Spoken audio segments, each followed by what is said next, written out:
जय हिंद guys. Now start our next video lecture.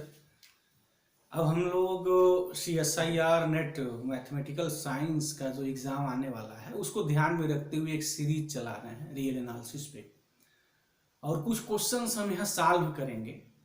ऐसे क्वेश्चंस को हम यहाँ पिकअप करेंगे जो आने वाले जो एग्ज़ाम्स हैं उनके लिए काफ़ी इंपॉर्टेंट हो, और बहुत सारे कंसेप्ट और लॉजिक की हम बात करेंगे। मनी मतलब कहने का हमारा मतलब ये है कि रियल एनालिसिस जो पार्ट है वो बड़ा मेजर और इम्पॉर्टेंट पार्ट है CSIR नेट के लिए। तो हम रियल के उस पार्टों की यहाँ एनालिसिस करेंगे जो काफ़ी इंपॉर्टेंट है, जिनके चांसेस ज़्यादा बनते हैं। इस टाइप के क्वेश्चंस अक्सर पूछे जाते हैं, तो उनके पीछे कंसेप्ट और लॉजिक क्या है, हम एक इस सीरीज जो हम अब सीरीज चलाने जा रहे हैं उस सीरीज में हम इस चीज़ की यहाँ पूर्णतः एनालिसिस करेंगे। तो उसके लिए हमने एक क्वेश्चन पिकअप किया हुआ है, ये 2016 दिसंबर का है, ये बी पार्ट्स का है, केवल एक आंसर इसका सही होगा। इस क्वेश्चंस के कोई उठाने के पीछे जो मेरा लॉजिक और कंसेप्ट है वो यही है, क्योंकि इस टाइप पे बहुत सारे क्वेश्चंस जो है ना क्रिएट किए जाते हैं। तो बहरहाल हम लोग क्वेश्चंस देखते हैं क्या है क्वेश्चन। क्वेश्चन ये है कि f such that R2R such that f of 0 is equal to 0। Meaning ये है कि कोई फंक्शन से रियल नंबर पे डिफाइंड किया गया है जहां f ऑफ 0 0 है, और mod of ddx of f of x, मतलब इसका फर्स्ट डिफरेंशियल जो कोफिशिएंट है less than or equal to 5 for all x। यहाँ कीवर्ड्स एक बात आई है कि फॉर ऑल x, सभी x के लिए जो फर्स्ट डिफरेंशियल कोफिशिएंट है इसकी value less than or equal to 5। Meaning first differential coefficient इसका बाउंडेड है, कहने का मतलब हमारा है। उसके बाद सीधे कहा है तो वी कैन कंक्लूड दैट। तो ये जो ऊपर की चीजें सारी लिखी गई हैं इनसे हम क्या क्या चीजों को निकाल सकते हैं। वैसे निकालने के लिए हम बहुत सारी चीजों को निकाल सकते हैं, बट ऑप्शन में देखते हैं क्या क्या है। फर्स्ट ऑप्शन की बात कहा है कि f ऑफ 1 जो होगा वो किस इंटरवल में लाई करेगा, 5 6 होगा, -5 to 5 होगा, और थर्ड इस इंटरवल में होगा, हाँ सॉरी इस सेट में होगा और इस सेट में होगा। चलते हैं देखते हैं कैसे इस क्वेश्चंस को लगाते हैं। इसके लिए सबसे पहले हम एक आइडिया की यहाँ बात करनी चाहेंगे अपनी, अगर इस टाइप का क्वेश्चन एग्जाम में आता है तो आप कैसे इसको टैकल करेंगे। सबसे बड़ी बात यह है कि जब भी कभी भी रियल एनालिसिस में mod of f dash x की बात करें, f डैश x की बात करें, तो उसकी वैल्यू गिवन हो और उसका रेंज गिवन हो, तो जो लाग्रेंजेस जो मीन वैल्यू थ्योरम है तुरंत आप उसका दिमाग उस पर अप्लाई करिए।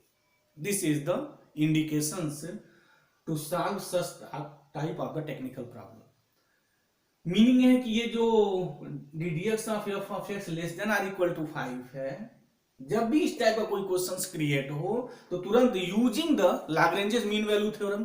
तो लाग्रेंजेस मीन वैल्यू थ्योरम क्या कहता है भाई? लाग्रेंजेस मीन वैल्यू थ्योरम ये कहता है कि अगर हमारे पास कोई फंक्शन f है और इस इंटरवल ए बी में डिफाइंड है, कंटिन्यूअस है, क्लोज इंटरवल ए बी में पता है, राइट, डिफरेंशिएबल ओपन इंटरवल्स में, तो इसके बीच एक ऐसा पॉइंट, इस ओपन इंटरवल ए बी में एक ऐसा पॉइंट सी एग्जिस्ट करेगा जहां F dash C is equal to F of B minus F of A upon B minus A, ये होगा।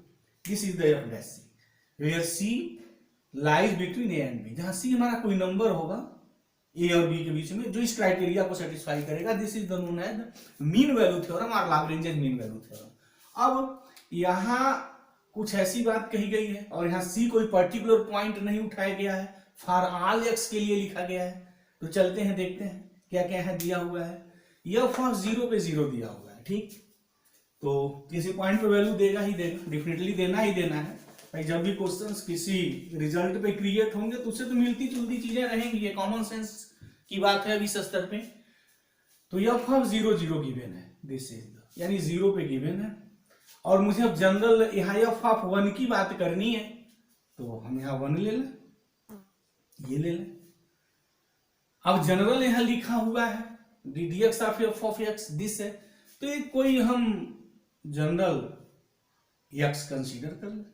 This is the x here, general points देखते हैं क्या है हमारा। x कहीं भी हो सकता है, x यहां भी हो सकता है, x यहां भी हो सकता है, कहीं भी हो सकता है, be any number, x belongs real number, be any but greater than 0, right. हम लेस देन जीरो की बात ले सकते हैं। बहरहाल हम लेस देन जीरो से मतलब नहीं है, क्योंकि लेस देन जीरो पे एनालिसिस की बात नहीं की गई ना, एफ ऑफ 1 की बात कही गई है। तो जिस चीज की बात की जाए ना उसी चीज को सोचा जाता है, उससे ज्यादा चीजों को नहीं सोचा जाता है। जहां जरूरत ही नहीं वहां क्यों सोचेंगे भाई। यस, क्या है भाई Lagrange's mean value theorem. Lagrange's mean value theorem ये कहता है इनके बीच एक ऐसा नंबर सी हमारा एग्जिस्ट करेगा, कैसा कि F dash C is equal to what, F of X minus F of zero upon what, X minus zero. Just this is the A and this is the B here. F of zero that is given here zero, तो F dash C is equal to F of X upon X, और this implies F of X is equal to X F dash. ये relation हो गया हमें, और ये actual में इस रिलेशन पे ही एक क्वेश्चन जो है बनाया गया था। अब यहाँ क्या कहा है, what is the given, given है कि एफ डैश एक्स, ये जो वैल्यू है mod of f dash x less than or equal to 5 है। तो इसकी मीनिंग ये होगी -5 less than or is equal to f dash x less than or is equal to 5 this है। और यहाँ कहा है for all x, for all x मतलब for all x belongs to real number, जहां पे मेरा फंक्शंस डिफाइंड है। यस, मतलब एफ डैश एक्स जो है मेरा बाउंडेड। अच्छा, इस को हम एक और रिजल्ट यूज करके भी लगा सकते थे, बड़ा ताबड़तोड़ भी लगा सकते थे, ओनली यूजिंग एक बड़ा इंपॉर्टेंट रिजल्ट होता है, लिसनर उस चीज को ध्यान दें। अगर कोई फंक्शंस डिफरेंशिएबल है और वो बाउंडेड हो जाएगा तो वो यूनिफॉर्मली कंटिन्यूअस हो जाता है। This is the very important result, और इस रिजल्ट में बहुत सारे क्वेश्चंस को बनाए जाते हैं। बहरहाल जैसे जैसे हम इस सीरीज को आगे चलाएंगे तो भी बातें आएंगी, हम दिखाएंगे। तो -5 less than is equal to f dash x less than is equal to 5। इसकी मीनिंग क्या हो गई कि जो हमारा एफ डैश एक्स है उसकी वैल्यू -5 to 5 के बीच रहने वाली है। तो अगर मैं यहाँ कोई भी नंबर एक सी पिकअप कर लूं तो डेफिनेटली मैं ये भी लिख सकता हूं -5 less than is equal to f dash c less than is equal to 5। Yes, c belongs to the real number. यहाँ तो 0 to x के बीच कोई नंबर है ना, वहां तो फॉर ऑल के लिए होगा, कैसा नंबर होगा ये अब डेसी में लिख सकता हूं। ये तो भाई सारे x के लिए होल्ड करता है ना, तो फिर हम कोई एक रियल नंबर पर्टिकुलर इनके बीच में पिकअप कर सकते हैं। यानी एफ डैश सी जो होगा वो मेरा -5 और 5 के बीच में होगा। मुझे चाहिए एफ ऑफ 1, तो यहां से एफ ऑफ 1 इज व्हाट, क्या लिख सकते हैं 1 f dash c, meaning f dash c this. और एफ डैश सी क्या है भाई, एफ डैश सी किन के बीच में है, -5 to 5 के बीच में है। यानी एफ डैश सी की अगर बात करें तो ये हमारा -5 to 5 के बीच में है। यस, तो जो एफ ऑफ 1 होगा दिस व्हाट -5 to 5 इनके बीच में होगा। दिस हैंस क्वेश्चंस है, इस क्वेश्चंस का जो ऑप्शन 2 है दिस इज द राइट ही, बाकी सब तो कैंसिल हो जाएंगे। एफ ऑफ 1 जो है केवल इनके बीच में होगा, यहाँ नहीं होगा, यहाँ भी नहीं होना है और यहाँ भी नहीं होना है। -5 to 5 के बीच में होगा, यहाँ होगा। ये क्वेश्चन को थोड़ा फंसाया गया था, बट यहाँ लिसनर ध्यान नहीं लिखेंगे, -5 to 5 के बीच में हो सकता है, वो इसके बीच में नहीं होगा। हो भी सकता है, नहीं भी हो सकता है, हम बातें दावे के साथ नहीं कर सकते, बट ये बात हम दावे के साथ करेंगे ना, -5 to 5 के बीच हो जाएगा। और कैसा होगा ना, दिस इज प्रूव्ड हियर। अब अगेन एक छोटा सा और क्वेश्चन हम उठा रहे हैं अनकाउंटेबिलिटी पर, और ये भी हमेशा से बड़ा इंपॉर्टेंट टॉपिक्स रही है, या यूं कहें कि CSIR के जो क्वेश्चन पेपर लोग सेट करते हैं मैथमेटिक्स के, काउंटेबल अनकाउंटेबल से हमेशा क्वेश्चंस बनता रहा है, बनाए जाते रहे हैं। तो उस पर क्वेश्चन थोड़ा सा छोटा क्वेश्चन एक पिकअप किया हमने, देखा क्या क्वेश्चन है। वो भी 2016 का ही है, दिसंबर का ही है, बी पार्ट्स का ही क्वेश्चन है। क्वेश्चन ये है कि यहाँ सीक्वेंस और काउंटेबल और अनकाउंटेबल से क्वेश्चन बनाया गया था। क्या है क्वेश्चन, 2016 दिसंबर का ही है, बी पार्ट्स का क्वेश्चन है। क्वेश्चन ये है कि consider true set of sequences.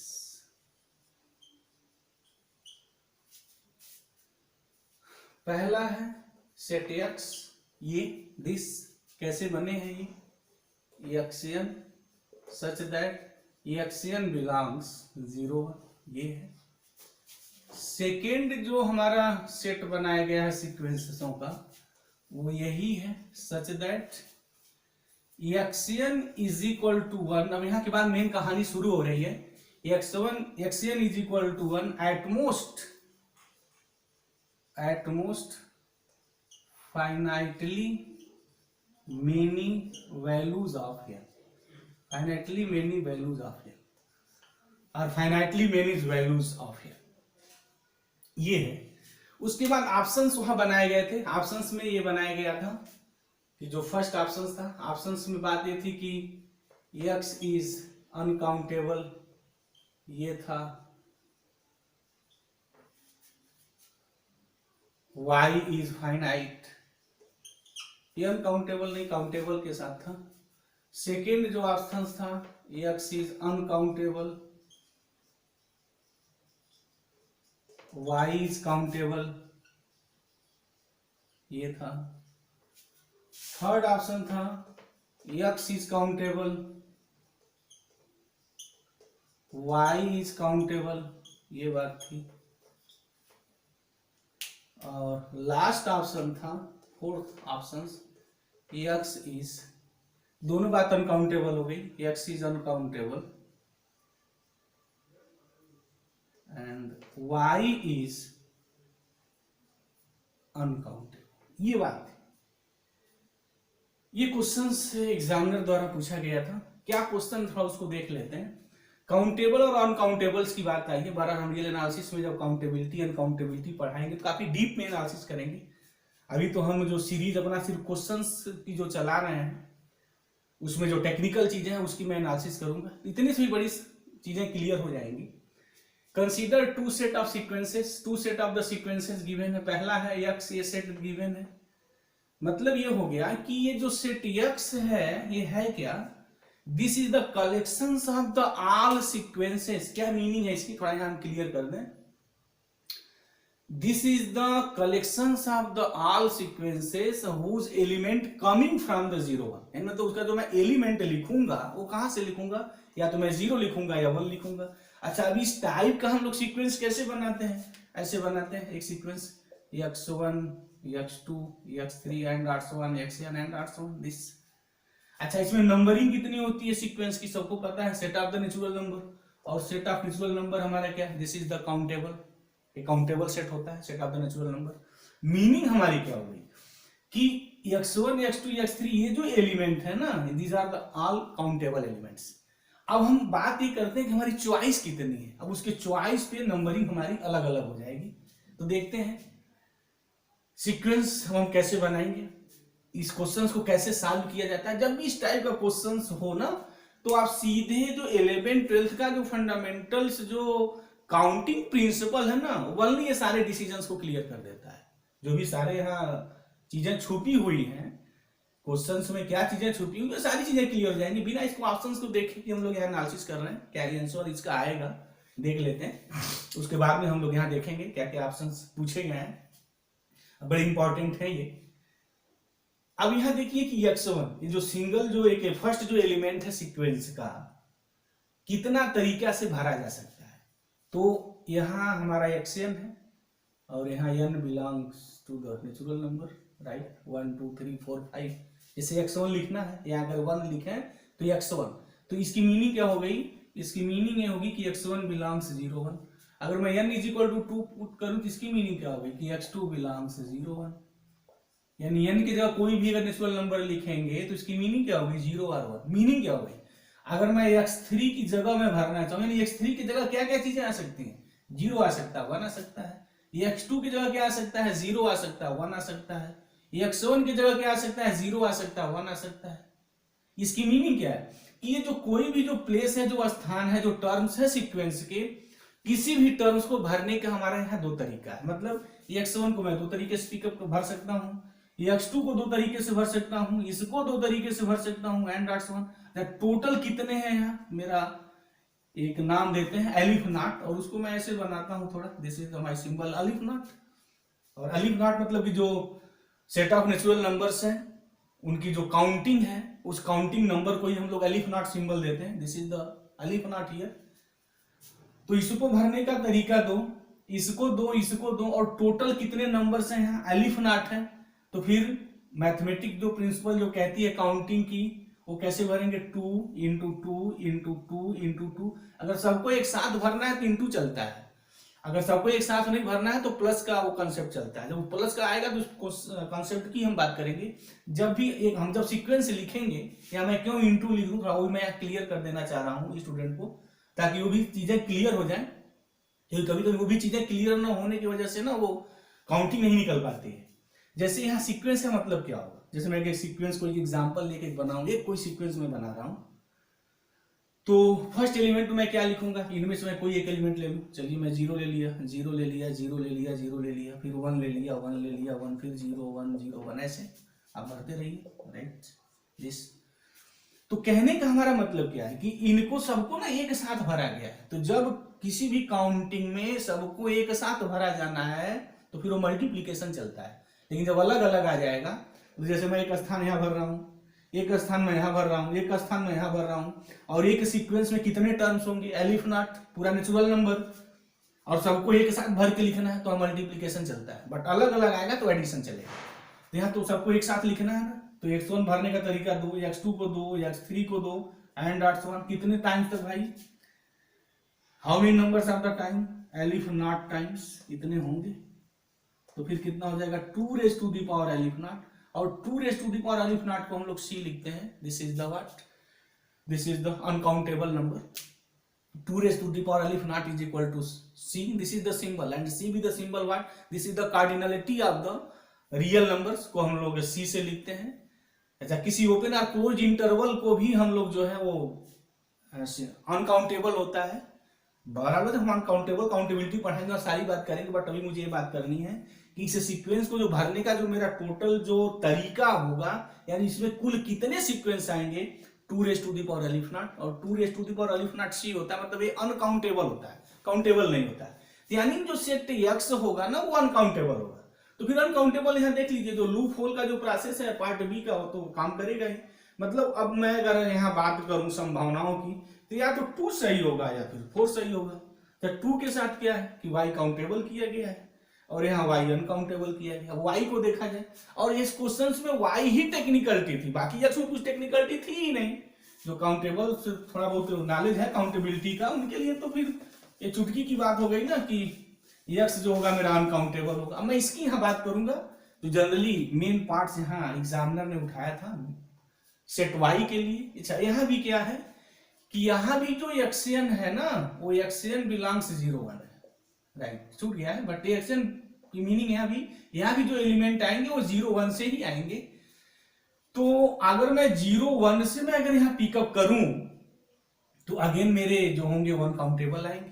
लेकिन यहाँ वर्ड यहाँ लिखा है ना, एक की फैक्ट यहाँ आगे किया, क्या है, what is this, x n is equal to 1, और एक्शन क्या है, n is equal to 1 2 3 4 5 6 be any natural number at most, अधिक से अधिक finitely many values of n, मतलब अधिक से अधिक जो है n की फाइनाइट वैल्यू हो सकती है, आप इनफाइनाइट नहीं ले सकते, मतलब टोटल नेचुरल नंबर आप नहीं ले सकते हैं।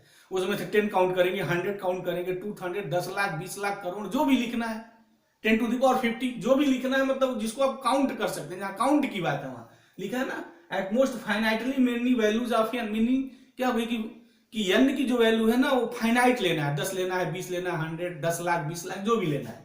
जैसे हम यहाँ पे एग्जाम्पल्स की अभी यहाँ बात कर रहे हैं हम, कि जैसे हमने यहाँ n इज इक्वल टू 3 ले लिया, taking n is equal to 3 है, तो मीनिंग क्या हो गई कि x3 इज इक्वल टू 1।